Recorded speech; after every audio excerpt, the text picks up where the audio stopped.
Quand Catherine analyse l'ADN, certaines choses restent dans l'ombre.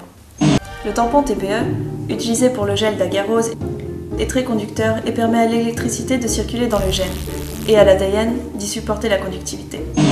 Pour préparer l'ADN, Catherine utilise une enzyme dite de restriction. Une enzyme est par définition un catalyseur.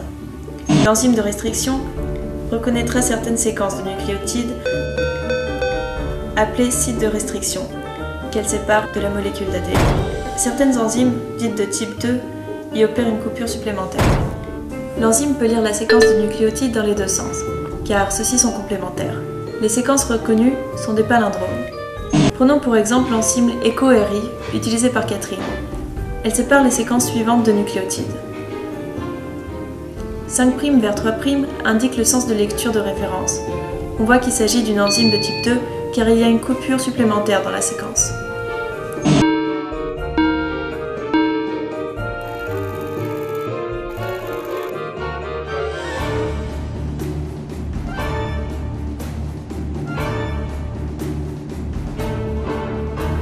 Nous aurons alors deux groupes, les fragments reconnus et séparés, et les autres pouvant être de longueur variable. Lors du montage, le phosphore contenu dans le montant de chaque fragment sera attiré par la polarité positive de l'autre côté du gel. De ce fait, plus le voltage est élevé, plus la migration est rapide. Quant à l'agarose, elle formera une toile filaire qui filtrera la migration des fragments d'ADN.